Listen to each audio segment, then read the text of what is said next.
नमस्कार दोस्तों, मैं डॉक्टर चौबे, मोटिवेशनल स्पीकर। आज अपना शीर्षक है जनता के मन की आवाज़ प्रधानमंत्री के लिए। आज तक हमारे माननीय प्रधानमंत्री अपने मन की बात कहते रहे और जनता उनको फॉलो करती रही। लेकिन अब समय आ गया है कि जनता के मन की बात को जो है हमारे आदरणीय प्रधानमंत्री को सुनना चाहिए। तो अभी तक आपने अगर चैनल सब्सक्राइब नहीं किया है तो चैनल को सब्सक्राइब कर दें और वीडियो को इतना वायरल करें, इतना शेयर करें कि हमारी आवाज़ जो है हमारे आदरणीय प्रधानमंत्री जी तक पहुंच जाए। क्योंकि अब जनता त्रस्त हो चुकी है और जब जनता में अन्याय होता है, जनता में कोई अन्याय व्यक्ति करता है तो राजा उसे दंड देता है, और जब राजा ही अन्यायी हो जाता है, जनता भूखों मरने लगती है, तो फिर क्या होता है। नीरो जिस तरीके से बांसुरी बजा रहा था और जनता जो है त्राय त्राय कर रही थी, आज वही हो चुका है। गरीब आदमी भूखों मर रहा है और मिडिल क्लास जो लोग थे वो at the age of starvation, भुखमरी की कगार पर आ चुके हैं। आखिर ये लॉकडाउन कब तक रहेगा और कब तक ये कर्फ्यू चलेगा। तो लॉकडाउन में चुनाव हो सकते हैं लेकिन गरीब अपनी दुकान को नहीं खोल सकता, ठेले वाला ठेला नहीं लगा सकता, यहां तक कि शराब की दुकानें खुली रहेंगी लेकिन परचूनी की दुकानें बंद हो जाएंगी। चुनाव होते रहेंगे लेकिन जनता घर में रहेगी। तो इस अब वैचारिक क्रांति की आवश्यकता है। जनता को ये अन्याय बर्दाश्त नहीं करना चाहिए।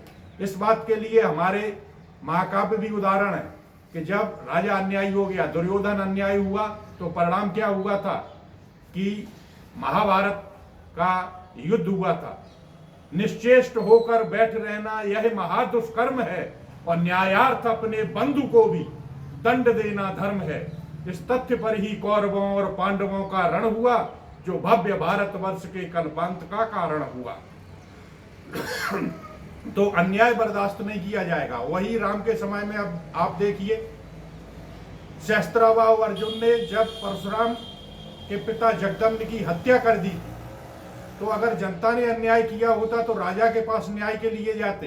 तो सहस्त्राबाहु अर्जुन ने कामधेनु गाय लेने के लिए परशुराम के पिता जगदम्ब की हत्या कर दी उनके आश्रम में। तो परशुराम जो है न्याय लेने के लिए कहाँ जाते।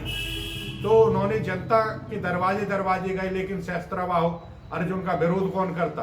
अंत में परशुराम को स्वयं खड़ा होना पड़ा और उन्होंने सहस्त्राबाहु अर्जुन को मार दिया। तो उन्होंने कहा था कि सूर वंश में सूर था सहस्त्राबाहु, जिसका जहान में न दूसरा जोड़ा था। काटा था कठिन कुठार की धार से, यद्यपि उसके पास न सैन्य बल थोड़ा था। हो मूर्ख लक्ष्मण, वही हूं परशुराम, जिसने क्षत्रिय वंश का बच्चा न छोड़ा था। तोड़ा था सड़ानन का आनन हमी ने, और गणेश का रण में दांत हमी ने तोड़ा था। तो फिर उन्हें राजा की हत्या करनी पड़ी, न्याय दिलवाना पड़ा और महाभारत हुआ और रामायण इतने बड़े हुए जब रावण अन्यायी हो गया था। तो इसी तरीके से जनता में मानसिक जो है क्रांति की आवश्यकता है कि जब भी गलत होगा, जब चुनाव हो रहे थे तो जनता को विरोध करना चाहिए था कि लॉकडाउन में हमसे कह रहे हैं कि 2 गज की दूरी, मास्क है जरूरी, और जब 1.5-2 लाख की वहां पर भीड़ हो रही है तब मास्क कहां चला गया था। तो दोपहर में पश्चिम बंगाल में नेता लोग मीटिंग करते थे। विपक्ष कभी विरोध नहीं करता इसका, चुनाव का भी। तो चाहे वो कोई भी पार्टी हो, सभी एक से है। जैसे नागनाथ वैसे सांपनाथ। जनता को स्वयं सोचना होगा what is the right and what is the wrong. तो इस तरीके से जो है वीडियो को सब्सक्राइब करें और जनता की आवाज जो है प्रधानमंत्री तक पहुंचाएं कि अब अन्याय बर्दाश्त नहीं होगा। नमस्कार, जय हिंद, जय भारत।